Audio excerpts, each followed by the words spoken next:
Hello! Happy Sunday everyone! So ngayong araw ay magsisimba si Gabi at ang kanyang tatay. Si Diwa at ako lang ang dito sa bahay kasi meron kaming ubo. Aga nga pala akong nagising kasi meron akong maraming labahin. Pre, maraming tubig doon sa backyard. So doon na lang ako naglalabas sa backyard. Oy, tipid sa water bill. Oh my G! Paraan lang tayo guys para makatipid sa ating mga bayarin. Lang talaga at madiskarte itong aking asawa. Marami kaming tangki dito sa tubig. Hindi lang niya online guys yung aming water tank. Aming 11 tanks na water tank dito sa aming backyard ng punong-puno ng tubig. Ito na lang ako sa utility house magsasampay kasi pag doon ako sa labas magsasampay tas mag-ulan hindi ko makuha kaagad-agad. Distansya din yung lalakarin ko guys papunta dito sa aming backyard galing sa aming bahay. Tapos kung naglaba inatiman ko na rin si Gabi. Oy, sinuklayan ko ng kanyang kabuhukan kasi uubanon man yan sa kanyang tatay. Sisimba daw sila. Although kaming lahat sana magsisimba pero meron man akong ubo at si Diwa. So dito na lang kami sa bahay. Diwa, nagsimba ang duha.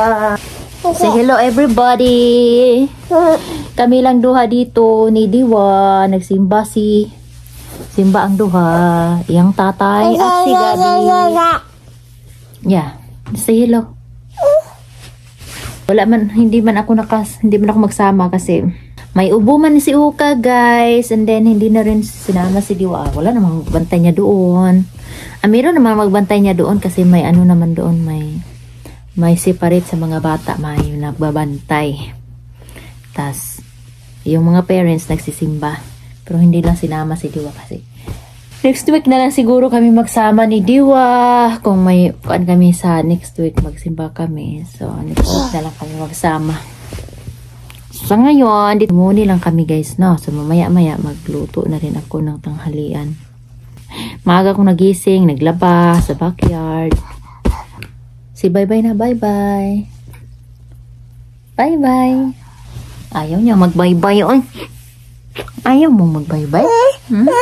At ngayon ay magluluto na tayo ng ating paniudto. Dahil nga pala nating lulutuin ay isang ulam. Lulutuin nga pala natin ay po soup. Po soup nga pala natatawagin guys is isang Vietnamese food. Ito nga pala ang kanyang ingredients. Garlic, onion, cinnamon stick, star anise at black pepper. Salang na natin silang lahat. Kuluan ko na nga pala tong beef bone. Nuha ko na yung kanyang mga oil or sibo-sibo. Dahil nga ay po soup so hindi mawala ang ating cilantro. Ito nga pala to nung nagluto ako ng po soup nung nakaraan. Hindi na siya masyadong fresh. So kinukuha ko lang yung goods lang. Gawin nga pala natin dito is i-slice lang natin ng liit-liit. Yun, ilalagay muna natin siya dito kasama ang ating basil leaves. Basil leaves na yan guys is free from the backyard. Ngayon ay malambot ng ating karne so kukunin lang natin yung mga laman-laman. Gagawin naman natin sa sabaw ay isasalain lang natin ng strainer. Wala ang kailangan natin dito, hindi na natin isali yung ingredients na nilagay natin kanina. Yun, kukunin na natin yung laman-laman at yung laman lang ang lulutuin natin kasama ng yung sabaw. Lulutuin lang natin ulit kasi yung karne hindi pa masyadong malambot. Maglagay lang tayo ng 2 basong tubig kasi medyo konti na lang yung ating sabaw. Siyempre tatakpan lang din natin ulit kasi lulutuin pa natin. Lagay na rin ako ulit ng tubig. Niluto ng ating karne so maglalagay ako ulit ng fresh onion. Lagyan tayo ng patis at 2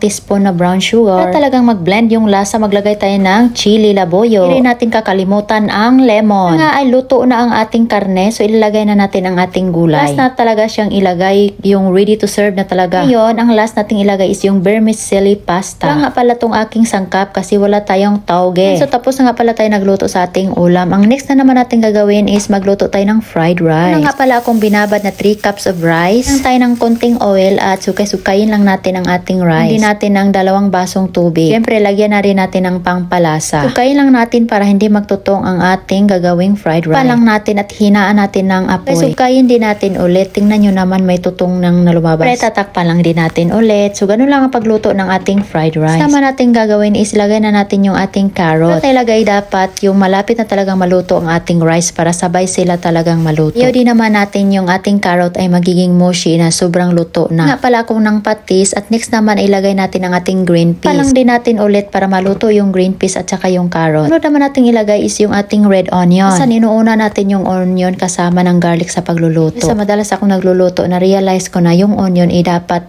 sa pangulahin na pala yan siya ilagay. ko nga pala ng cooked shrimp at chicken. Next naman is boiled broccoli na binubold ko lang ng mga ilang segundo. Luto ng ating fried rice. Introducing my own version. Kung gusto nyo magluto ng ganito, depende na sa inyo kung anong ilalagay nyo. Kung meron kayong Baguio beans or sweet peas, pwede din yun. Well, anyways, tapos na akong nagluto. Pagkatapos naming nagtanghalian, so pumunta nga pala kami dito sa Walmart. Yan namin yung mga bata kasi para hindi naman sila maboboard sa bahay. Oy, pasya lang kami guys, lakad-lakad, tingin-tingin sa kapaligiran. Walang pera guys, basta kayo maka-shopping-shopping, ay magtingin-tingin lang. So meron nga pala kami nabing wait, so sa hina ng mga bata kasi maliit na yung mga damit ni Diwa. Ng Walmart, actually nagbili kami ng, ito lang naman guys, kasi Diwa naglaki na kasi hindi na niya kasi yung mga damit niya.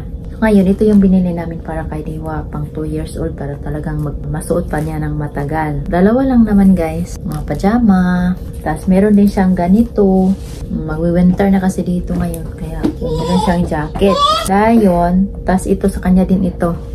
So, pagti 3 years old na to. Di ba, matagal pa siyang makasuot nito. Nagdala siya ng brown sugar dito sa room ay. Ito, kang Gabi. Para mag-girly-girly naman siya. Oy, palagi na lang siyang nakapantalon. Ayaw pa naman niya suotin itong ganito guys. Mga ganito na damit. Ayaw niya.